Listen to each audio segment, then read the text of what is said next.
gentlemen, here in front of you is Mark Ian Diabla, a student of San Julian National High School. Greeting Bravo Libas and Happy Fiesta! Ang kagandahan ay hindi nakukuha sa panlabas na anyo.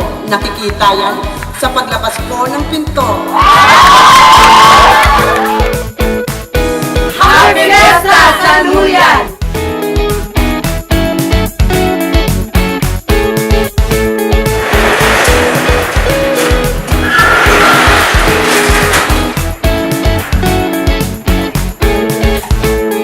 Hi, welcome to San Julian, Eastern Samar. We are a municipality of around 38,000 population, and San Julian, Eastern Samar is the very first town in the whole of Region 8 who have passed the Anti-Discrimination Ordinance, which gives us the idea that we are an LGBT community friendly. The factors that made San Julian a very LGBT friendly municipality because first, we, the members of the LGBT community, like the gay, bisexual, and transgenders, are organized. We have Kalto San Julian, who work for the betterment of our members, and we fought for the empowerment of our members as well. Secondly, because we are organized, we were able to get funding for the project that we endeavors that would give empowerment to other LGBT communities in Eastern Samar. And that is the project Sirak. And it is a project that had been given to us by UNICEF, and TLF is helping us in implementing such project. The Project Sirak is a peer education project of TLF and UNICEF that addresses the risk population in Samar and in Leyte, especially after Yolanda. Ikaw at Sirak, nagsabi na ganyan. Project Sirak is actually targeting the most at risk, especially those who are young people or minors, and they're at risk in terms of sexual behavior and of course HIV/AIDS and sexual health. We have the right to live in this earth kahit bakla man. May karapatan tayo mabuhay dito sa mundo para at least wala tayong tinatapakan na tao. The HIV/AIDS awareness activities of Kalto is really our major advocacy. What we do is that we educate MSMs and TGs in San Julian and in nearby municipalities about the importance of understanding HIV, its risks, how it is obtained, and the treatment and testing.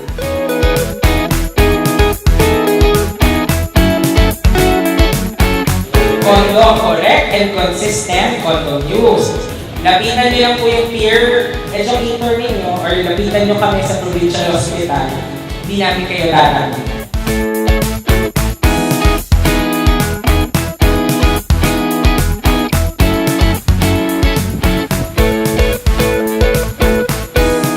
I'm Brady Card. I'm a member of Kalto San Julian.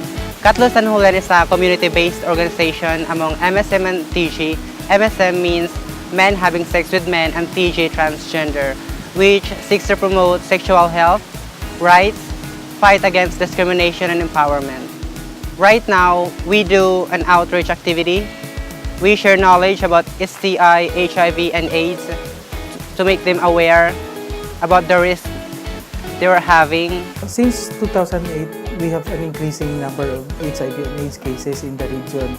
For this year, we already have 56 HIV cases, new HIV cases. It occurs among those who have men having sex with men, and it's getting younger. We have an increasing number of 24 to 36 years old, but we also have increasing number of 14 to 24 years old. The HIV/AIDS in Tacloban is one of the least among the 6 provinces and the 7 cities that we have. I think we have over less than 10 in the city of Tacloban that has been positive for HIV testing. We have very, very low prevention coverage among this group, and we have a very low condom use rate. Men having sex with men do not use condoms, so this make them vulnerable to getting HIV and AIDS, and also sexually transmitted infections. The youth comprises a lot of the people who are actually at risk or have risky behaviors. They're very at risk for STIs and HIV in particular. So it's very important that we target the youth because eventually we don't want to lose this generation to disease eventually if they succumb to other problems such as HIV and they develop their opportunistic infections. After Yolanda, a lot of people were, of course, in shock. A lot of people trying to cope and trying to survive. A lot of people got involved in very, very risky sexual behavior because at the time there were basically nothing to do. One of the ways that a lot of young MSM did, of course, engage in sex work.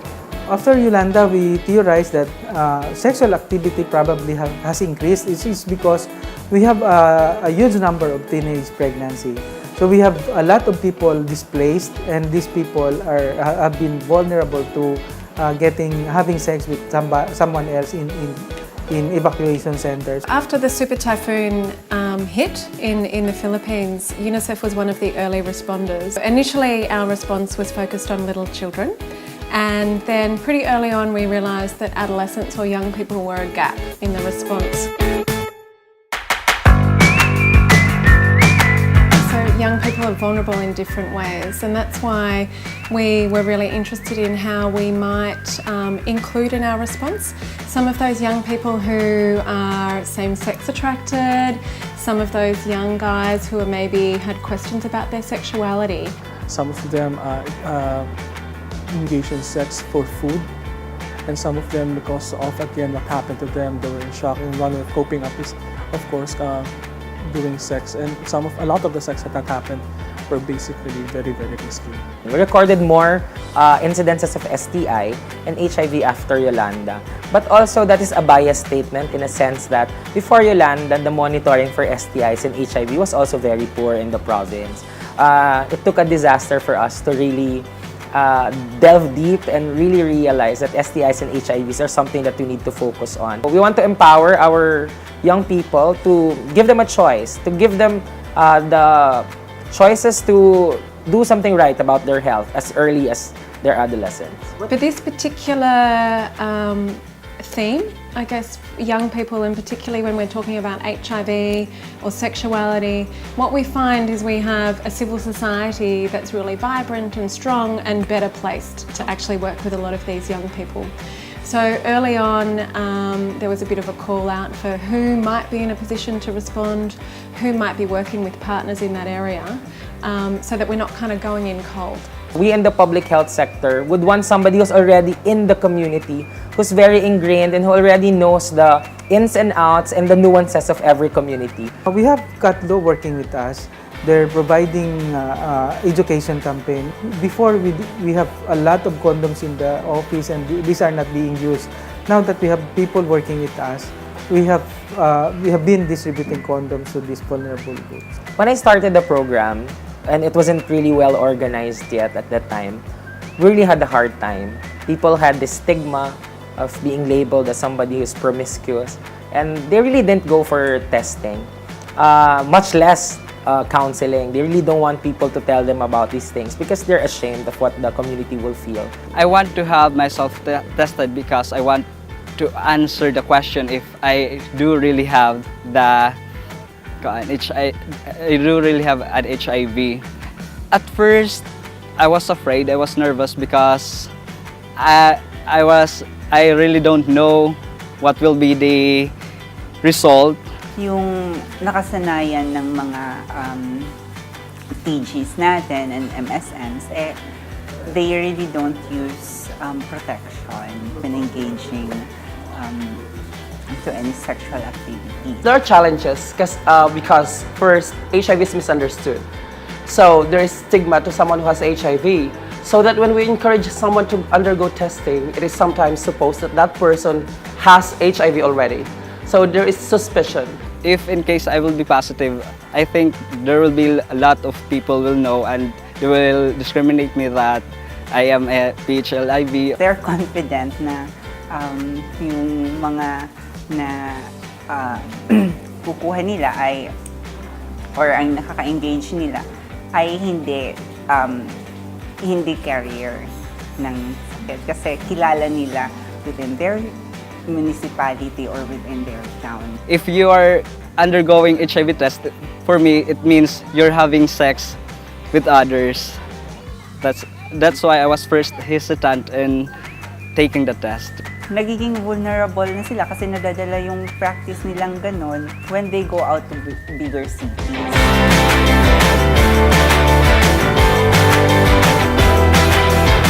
One of the problems that we encountered in the project, of course, the resistance coming from, or the reluctance coming from the LGU because of certain misconceptions, because of certain things regarding HIV/AIDS. Pumunta ako ng center ng isang araw, ang sabi nila na wala daw kondom, na stock, para daw sa babae lang at hindi pwede sa bakla. Providing services, especially to minors in the adolescent subgroup, is quite a big issue nowadays, especially in the health sector, because of the issue of consent. We have agencies who are not doing their function. The health department stand is you cannot give it services including condoms and even some form of counseling to some people. They oppose it. If you notice in the statistics of the Department of Health, the highest index of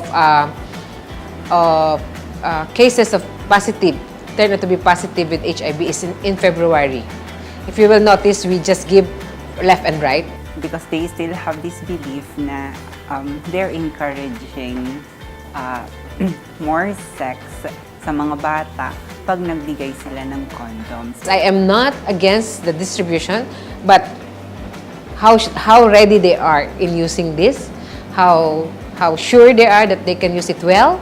Studies shows na hindi talaga yon ang effect, pero mas nakakatulong pa ito to prevent the spread of virus. Increasing promiscuity, increasing the risk of HIV/AIDS.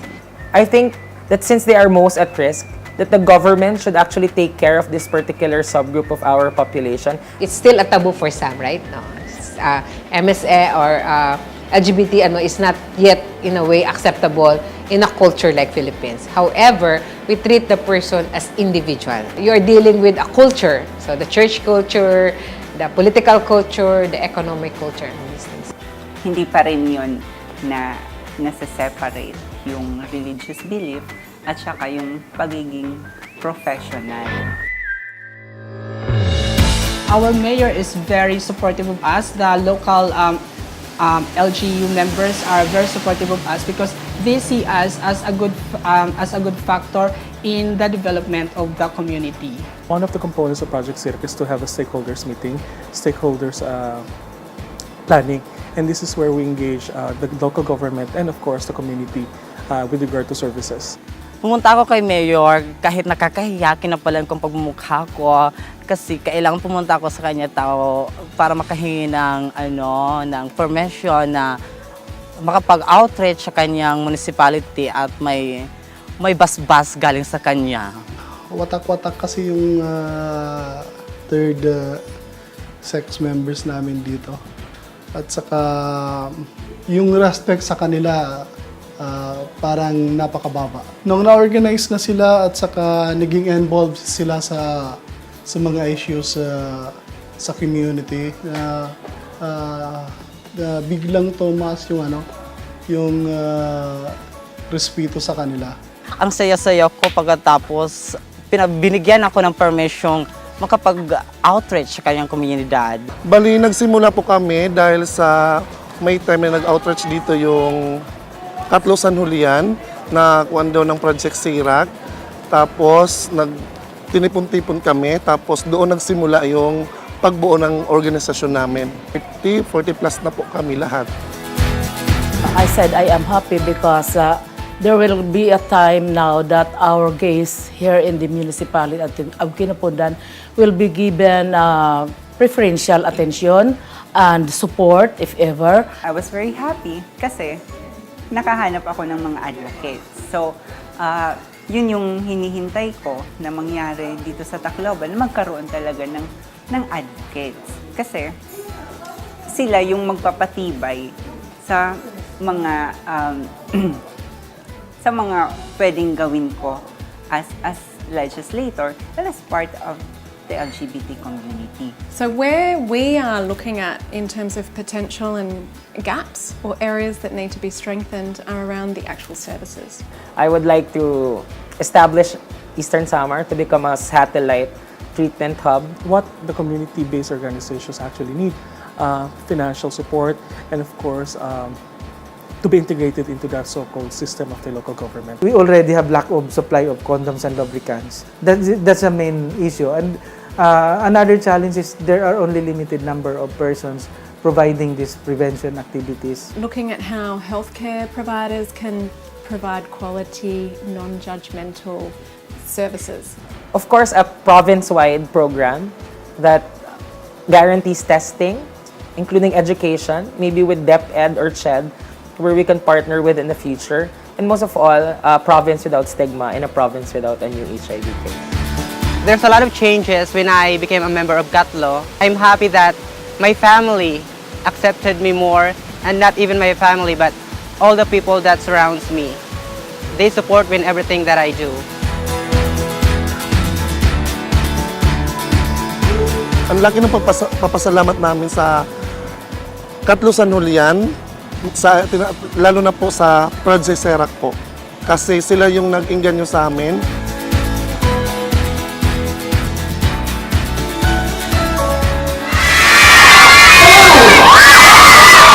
Ang bakla po ay hindi salot sa lipunan sapagkat sila po ay pwedeng susi para magtagumpay ang solusyon sa HIV at AIDS in our country. This is where you start opening opportunities for LGU and for the community-based organization. This is where you have, for example, a partnership, alliance building, and of course, networking. We are situated in a fifth-class municipality in one of the poorest provinces in a developing country. Kaya mag-ingat po tayo at tayong padalas-dalas sa ating mga taong mag-akasex. Gumamit po tayo ng condom. Thank you. If San Julian can do it, anyone else can do it. It can be done. Happy Fiesta!